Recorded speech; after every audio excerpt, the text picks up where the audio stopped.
morning. Thank you for attending Town Meeting 101. My name is Jen Hillary. I'm a Town Meeting member in Precinct 4, and I'm joined today by Alan Folds, our Town Moderator, and Joe Carnahan, Chair of the Finance Committee.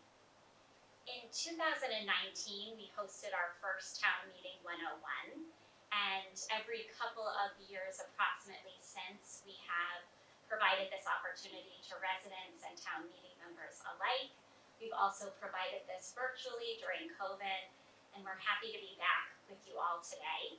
We feel that Town Meeting 101 is important because it's a vital tool for strengthening our local democracy and encouraging broader civic participation. Town meeting procedures can be unfamiliar or intimidating, and so this session hopes to demystify the process, and we'll do that by explaining how motions work, voting, what a quorum is, and how the warrant or agenda is decided and structured. When town meeting members and the public understand how town meeting works, it encourages participation in the proceedings, and further, when participants understand the procedures, the meetings can focus on the more consequential elements of town meeting. We decide those critical issues like the budget and bylaws. So thank you very much for being here or watching from home. So in today's session, we'll talk about what exactly town meeting is, when it is held, and what happens before, during, and potentially after town meeting. So town meeting is both an event, the gathering of all 192, hopefully, elected representatives from the town of Reading. We have 24 elected town meeting members from each of the 8 precincts, and they conduct the public business. They have been doing this since 1944. Town meeting is also an entity. It is the legislative body of our town.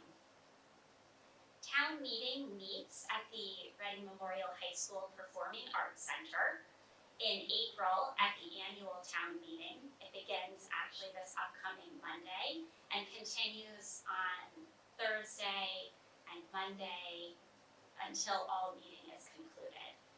At the annual town meeting, there is a precinct meeting held before the annual town meeting begins. At that precinct meeting, a chair and a clerk are elected, and any other matter that is important to the precinct can be discussed. At the annual town meeting, fiscal matters are typically discussed, including the town and school budget. The chair of the select board gives a state of the town, a wonderful overview of where our town currently stands. We also receive a financial report from the chair of the finance committee. Subsequent town meeting is held in November, again on Mondays and Thursdays. Precinct meetings are held if necessary. If there's become a vacancy in the precinct, a town meeting member has had to resign or step away, that vacancy can be filled. And all other business, notably bylaws, are discussed at the subsequent town meeting. The chair of school committee and superintendent give a state of our schools. We also have an RMLD report, the Reading Municipal Light Department. Special town meetings are held as needed. They are called by the voters. 20% of voters, or 200 registered voters, file a written request, or the select board may call that special town meeting. You can find the town meeting calendar on our town website. These are the dates for this current year. So what happens before town meeting? The town warrant is issued, and this gives the public warning of town meeting. It indicates the time, place, and the agenda of town meeting. The agenda items are called articles. This is also available on the town website. It's available at least 7 days in advance of town meeting, and this year our town clerk issued the warrant on March 20th. And if you take a look at that warrant, you'll understand what the big issues are that will be discussed on town meeting. reach out to your town meeting members if you're interested in any of these articles or have an opinion on them. For example, the articles in this year's warrant deal with funding for new turf at the Parker Middle School.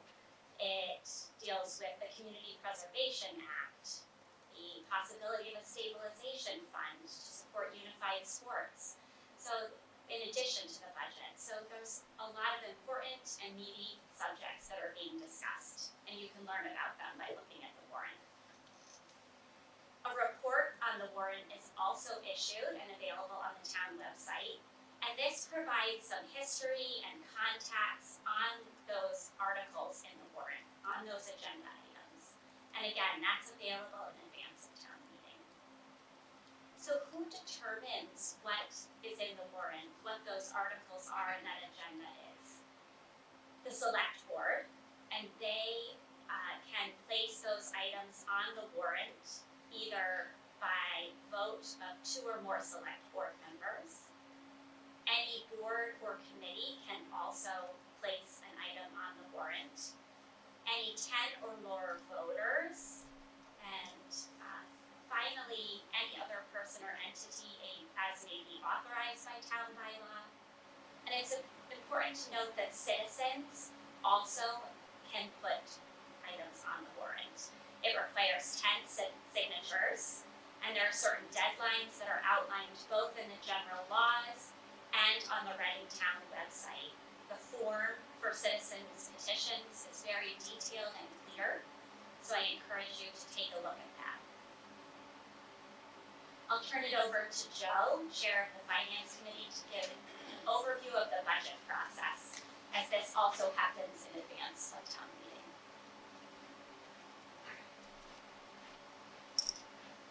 Thank you, Jen. So yes, my name is Joe Carnahan. I have the privilege of being chair of the Finance Committee this year. And as Jen explained, town meeting is the legislative branch of our town's government. And as in other parts of our American democratic system, the legislative branch is the one that controls the budget. And so the budget is not something that appears in the week before town meeting. It's a process that takes pretty much the whole year. It starts the preceding fall. We have one or more public events called the financial forums, the purpose of which is to gather input from the community about what our financial priorities should be, and to hear reports from town staff about the fiscal state of the town, what the projected costs will be for things like utilities and health insurance and other things that we plan out in advance for. We also review the town's free cash, which is effectively the town's savings account, the amount of money that we have from previous years. And we decide how much free cash to put into the budget this year, looking at how it's been being replenished in the past and how it's being used and so forth. So we recommend that free cash usage, which then combined with the prediction of how much will be collected in taxes and sales taxes and state aid, things like that, allows the chief financial officer of the town to begin the planning process with staff, because they don't know how much they have to work with. A couple months later, the town departments and town manager come to the select board and the school committee with their respective budgets presentation. These are just review and discussion. There's not a vote on them here, but your first chance to learn about what will be coming in April, and for these elected bodies to put in their input. In March, that's where we, the Finance Committee, come in. We have a series of meetings where we go over the budget. Usually we have a whole night for the school committee budget, and then a whole night for the town budget, and then or multiple nights in some cases. We review that, ask questions. All the department heads are there to answer questions about their departments. By departments, I mean police, public works, public services, things like that. And then we vote on every line of the budget, and then that is presented to town meeting. At town meeting, as Jen mentioned, the Finance Committee gives a report. I didn't write the report this year. I've asked my vice chair to actually give the report this year, so you'll hear it from her. There we discuss the budget, all 192 of us. The way it's typically structured, as the moderator runs it, is that we have budgeted in a series of lines. We are presented each line by the relevant town staff. The biggest line by far is the school committee line, which is one line, or the school department line. Strictly speaking, the town meeting does not get to vote on the parts within the school budget, but they do present it to us anyway, which is, of course, nice to understand where that very large line is going, considering how important education is. And yes, and then we'll have amendments done on each line if people have to add or remove something, and then we have a final vote at the end on the entire budget. Back over to Jen now. Can I ask a quick question? Oh, certainly. So the bullet point, there's a town manager that's balanced budget finance committee. Is it actually like in the bylaws it has to be a balanced budget, or is that just what has to happen? I'll repeat the question for the microphone because I'm guessing that wasn't picked up on the TV. Question was, it says the moderator, or sorry, the manager must submit a balanced budget, and yes, that is legally required. There's no such thing as deficit spending at the state or local levels. We hear about that a lot in federal government, and it's a totally different business. Thank you.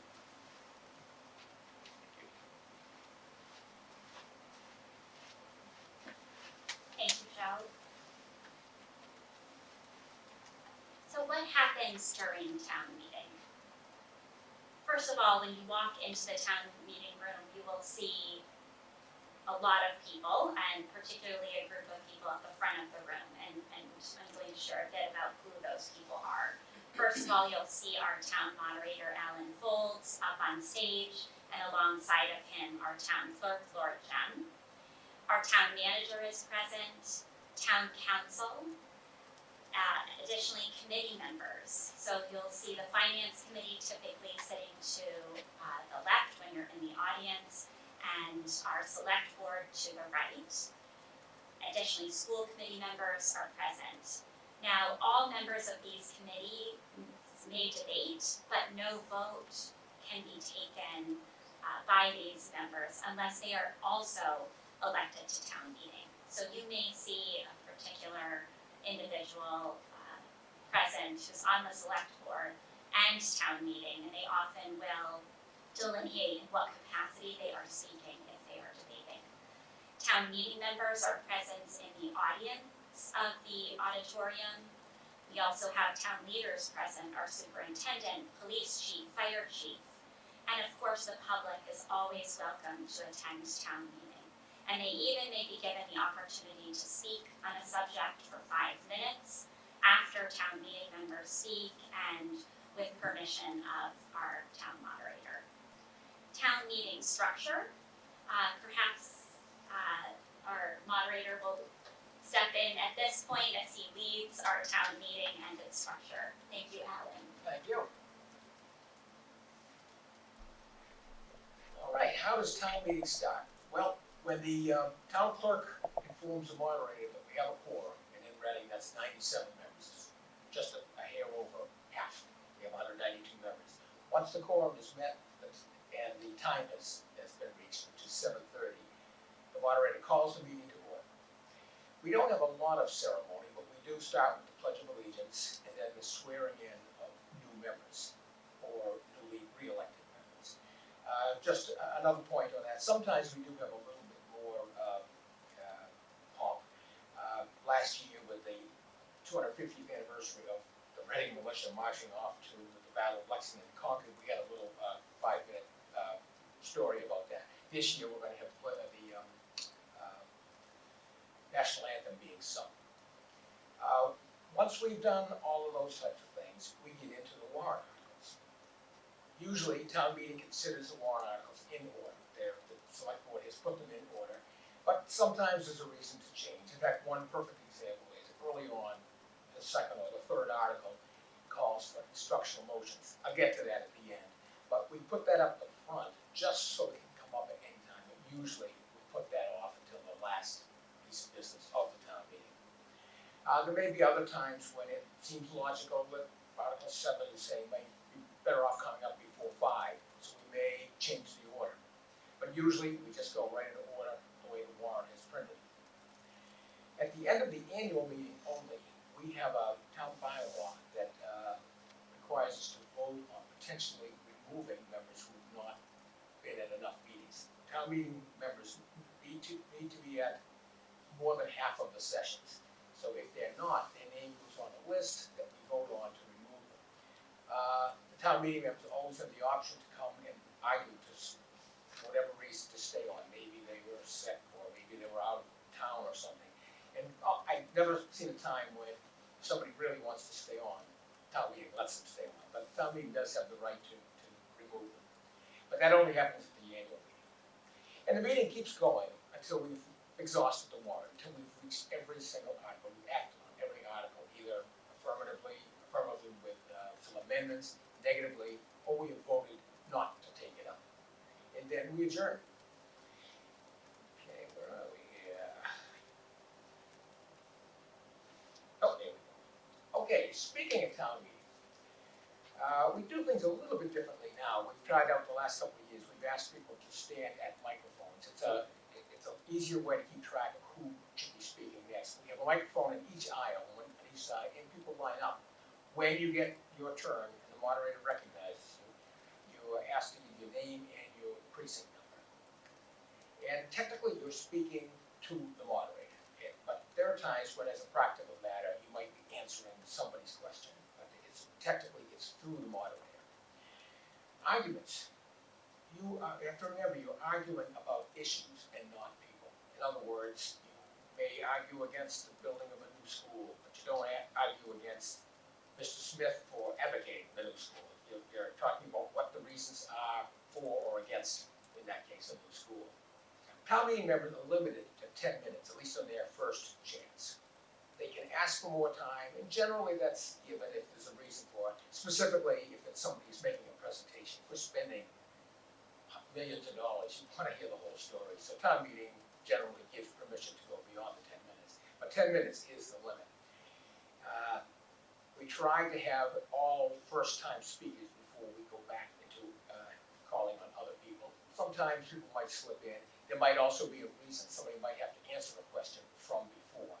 But generally, we try to go through the members first, each having a first chance. Second chance, you only get 5 minutes. Okay, and I should point out that non-town meeting members, people who are sitting up in the back, also have the right to speak, but only after town meeting members have first had that chance, and non-members have a 5-minute limit. Okay, first thing we do is a motion. What is a motion? The warrant article itself spells out what the subject is that we're going to bring up. Under that article, someone will make a motion much more specific. For example, if we were building a new school for $80 million, that's in the warrant article, and the motion would be something much more specific. It'll tell where it's going to be built, how many rooms, how much it's going to cost, and so forth, and how many different types of rooms we're going to have.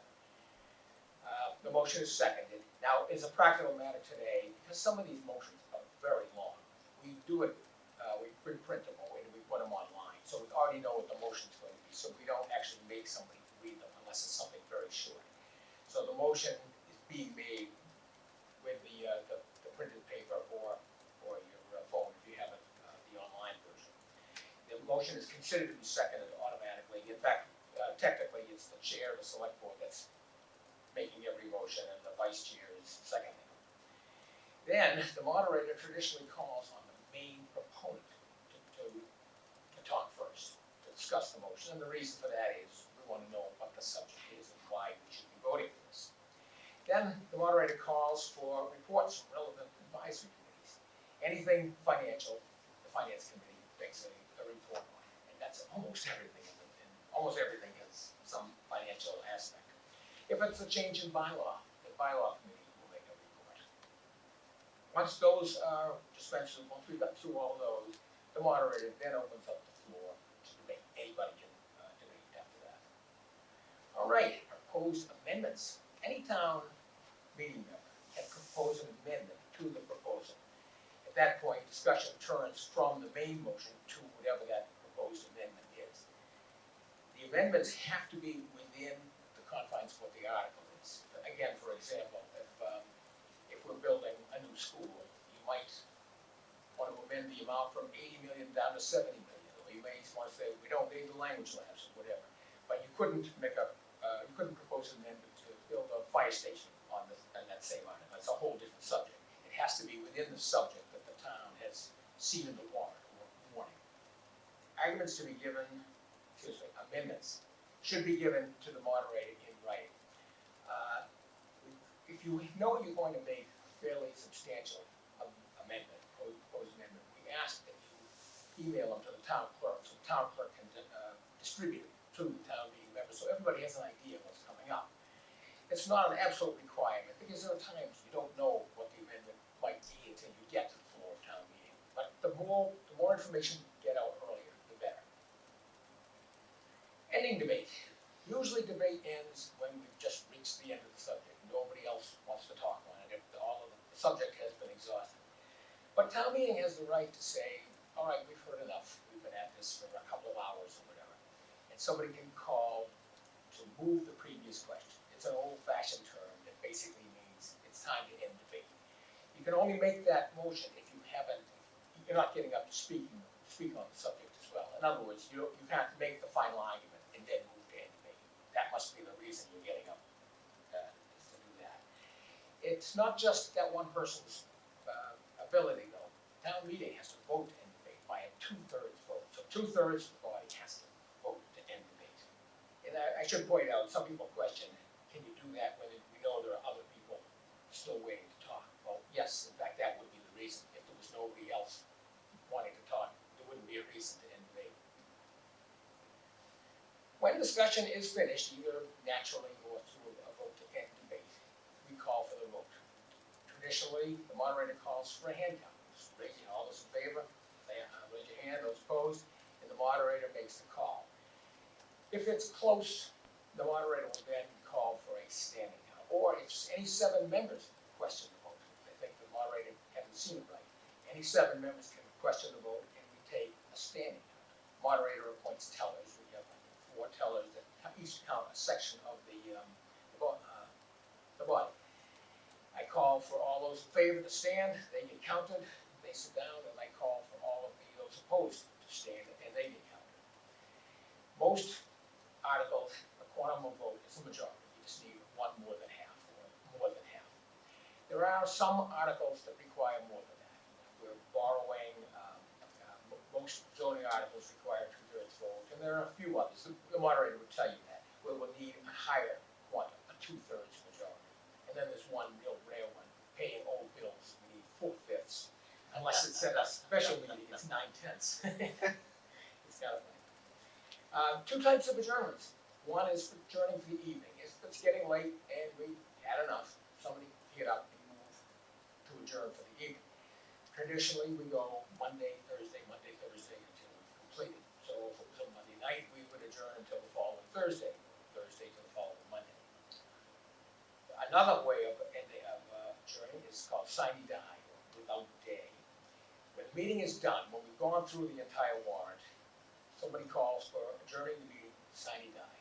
And once that gets voted through by a majority vote, the meeting is over, and that's the end of it. Anything else that has to come up would have to come up in a new meeting with a new warrant issue. All right, there are a few other points that could come up. One is a point of order. If somebody has a question about why something happened the way it did, or maybe they question what the moderator decided, or maybe they think somebody's argument is just out of bounds from the subject, somebody can get up and raise a point of order, and the moderator decides if that point is valid or whether we move on.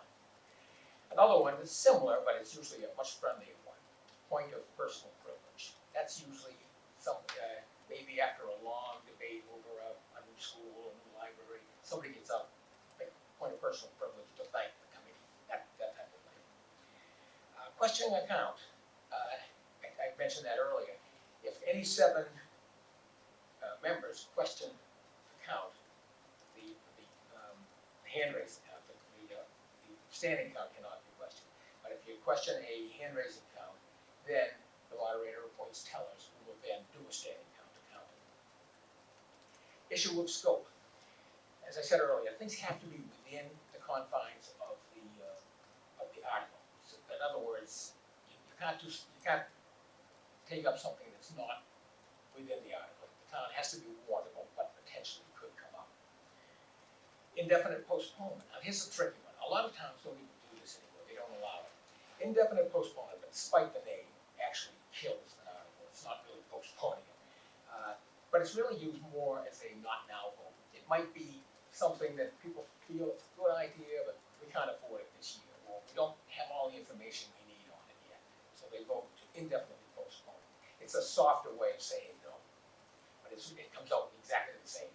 It gets confusing sometimes, especially if you're new town meeting member, because you might be all set to vote against something. Somebody moves to indefinitely postpone, you gotta switch, and say, okay, now I have to vote in favor of this because I wanna kill it. But I usually go through that and explain that before we vote on those. Reconsideration, that's something that's used very rarely in Reading. It has to be moved by somebody who's on the winning side. The idea of reconsideration is it's second thoughts, not second chances. One example I can think of, years ago, back when Peter Heckler was the manager, we had an assistant manager, and town meeting decided to do away with that position. And it was voted by a slim majority to do away with the position. The person who had made that proposal thought about it overnight and came back on the following Thursday and said, I was wrong, I want to reconsider this. And he moved for reconsideration, and we voted to reconsider it. And what that does is it brings it right back to the way it was before we voted. And then in that case, it carried, and we had the position back again, so it was missing for a couple of days. And these are all written in our bylaws and state law as well. I just have a couple, questions, sure. Could you go back to this slide? Sure. So on the reconsideration, it's only just one person that can make the movement to reconsider. Right, but then it has to be voted. But anybody can move, any member can move for reconsideration, as long as you're on the winning side of the original thing. But then it takes a 2/3 vote to reconsider. So, I see. yeah, I see. so let me explain. So say we voted down a school. That makes a lot of Okay, sense. something moves, then we have to, so we debate why we should change our vote. That's what we do. Through a 2/3 vote, then it comes right back to the way it was. And if it only needed a majority, well, we can vote it through a majority. But to reconsider, it takes more. And then the idea is you don't want to have to do everything twice. And then I just have a question about point of order and related to like decorum. So if someone's presenting an article or motion, like in the middle of their speaking, you could say point of order. And if you recognize that everything stops and, Yes. Okay. Right. We try to do that at a logical point, but yes, if somebody feels like something is really going off the rails, and you can interrupt a speaker and do that, yes. but then it's up to the moderator That's to up to say. the moderator to decide. Everybody, okay. Right. I guess for the benefit of the folks on recording, could you please sort of clarify to the mic what question you just answered? Because I think it's important for people to know when they can and can't interrupt. Okay. The question was, when can a point of order be raised? Can it interrupt the speaker?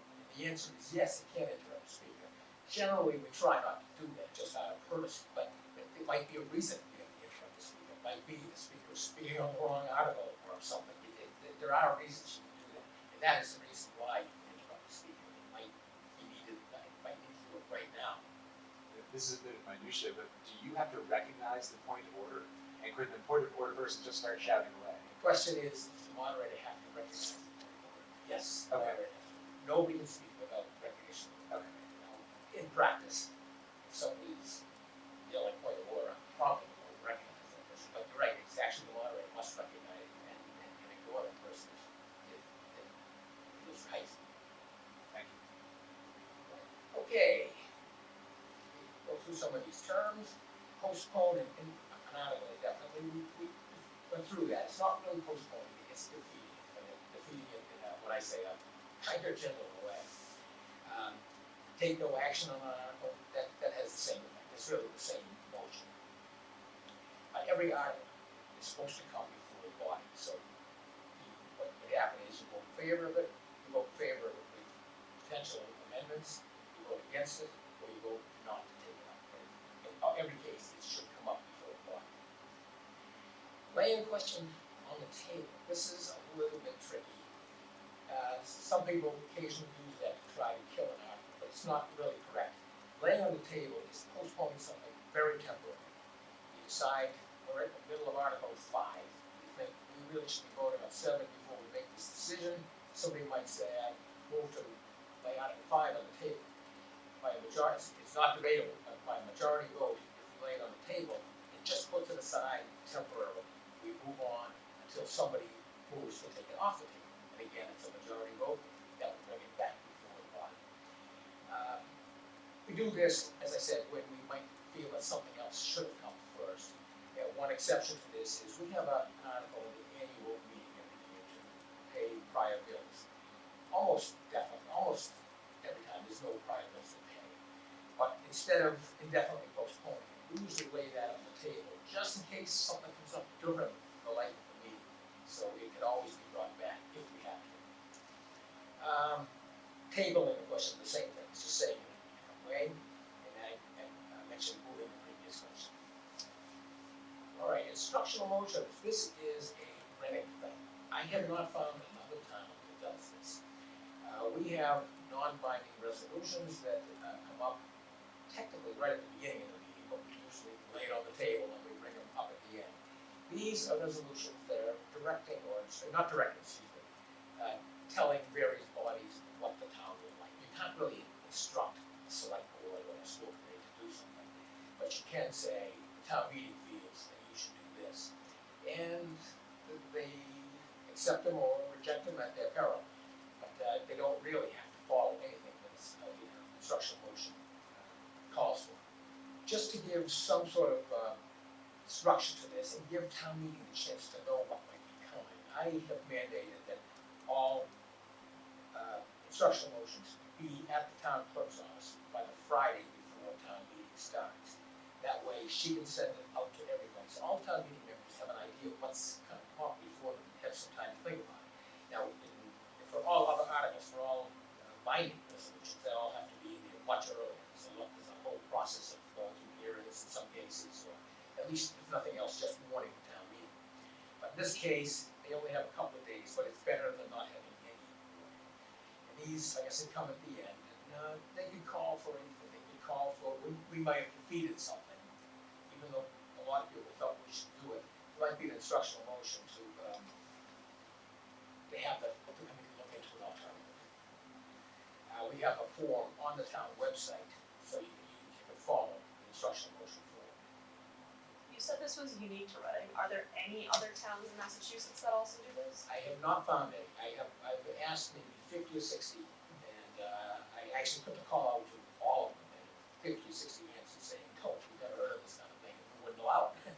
But I don't feel right killing it, because in my research I found that we've been doing them since at least 1895, and maybe before that too. So I think it's a tradition. So, and again, they're not binding, so it isn't really doing any harm. Referendum petition. Okay, this is something that's unique to representative town meetings. As you might know, there are two types of town meetings in Massachusetts. There's open town meeting, in which case every registered voter is automatically a member. Of the 292 towns, 260 do it that way. Then there are 32 towns that have what's called representative town meeting, where you elect members to represent you at the meeting. In all other ways, the town acts like a town. And the idea of having these large bodies of town, elected town meetings, is to emulate what an open town meeting would be. But usually it's because the town's just not too big to fit everybody into the hall. So unlike a city council, might have 11, 13 members, town meetings average more than 200. Elected town meetings, it's like 204, I think is the average. And Reading has 192, so we're pretty close to average. Built into the state law, in a representative town meeting, no affirmative action of any vote becomes legal until 7 days after the meeting ends, sine die ending. In that time, any registered voter has a chance to petition to overturn that vote. You need a certain number of signatures. It's fairly high, and I don't think we have it recorded here. I don't remember what it is, but I think it's around 400 or 500 people you need. If they get those signatures, it would go on the ballot, and by a majority vote, the town as a whole can overturn a positive vote of the town meeting. They can't overturn a negative vote. If you voted against the new school, you can't reverse it by having a positive vote. But if you voted to spend $80 million in a new school, and enough people think we shouldn't have done that, that can be overturned in a referendum question. I I don't know if we've ever done that, at least not in my memory. But it is, the option is there. Resources, is that something you wanna go over, or? Sure. Okay, good, Thanks, Alan. thank you. If you are interested in diving more into town meeting, we have a copy of town meeting time at the town clerk's office, which is a handbook of parliamentary law. The Citizens Guide to Town Meeting is a great resource. The Secretary of State's office created this. Town of Reading Home Rule Charter, Article 2, and the Town of Reading General Bylaws, Article 2, go over the details of how town meeting works in Reading and what our particular rules and bylaws are. RCTV broadcasts town meeting live and also provides recordings of past town meetings. And the Massachusetts General Laws, Chapter 39 and 43A, provide further information. Alan was a part of creating a great video called Voice of the People. It's over 10 years old now, but it's So you're very young, Alan.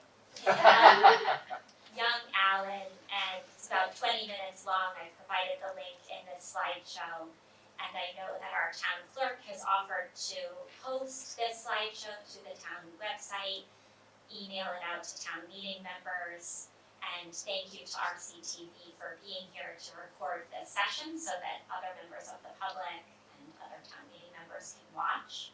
I'd love to open it up to further questions if anyone has some. And perhaps we can turn on this mic and pass it on to. They both be on it, okay? Yep. Okay. Thank you, I'm sorry if I missed it. Is there a way for non-elected town meeting members to participate in town meeting? Yes, there is. Everybody in town is invited to the meetings. We segregate the room. The lower part of the room is reserved for town meeting members or town officials and town leaders, as you said, the DPW director, the chiefs, the fire chief, and the police chief. But in the back, after the main entryway, up in the back, all non-town meeting members are allowed to sit up there. And they have a right to speak, but only after town meeting members have all first had their opportunity to do so. Now, there is one glitch to that. If somebody moves the question, it does preclude their chance. That's up to town meeting to do that. If the moderator knows there's somebody back there that's waving his or her hand, I will tell town meeting that, saying, you can still vote and debate, but you need to know that our residents would like to speak. But yes, the answer to your question, yes, they do. Thank you. Ellis? Hi, thank you. Can anyone call a point of order, or is it just town meeting members? Just town meeting members. Can a point of order be called to disrupt a vote? It couldn't be called to disrupt the vote, but if somebody's calling for a point of order as opposed to being taken, yes, I would accept that, because I would assume that they're thinking it's a problem with the vote, like maybe a section was missed or something like that. There are reasons that it could be disrupted. If it turns out to be something truly just disruptive, it would be just dismissed and we move on. But yeah, again, to answer your question, it could happen, and it might be a reason for it to happen. Thank you. Yes, right behind you. I would just add that I think we did that last year. Didn't we?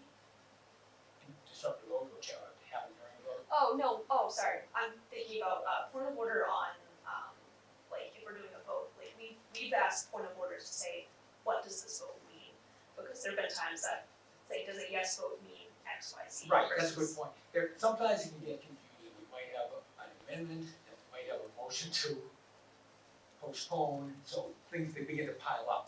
So people might be confused, are we voting on the proposed amendment, are we voting to indefinitely postpone, or are we voting on the final subject? So that is a valid reason to disrupt the vote, to say which one of these are we voting on. I try to make it clear, but it does get confusing.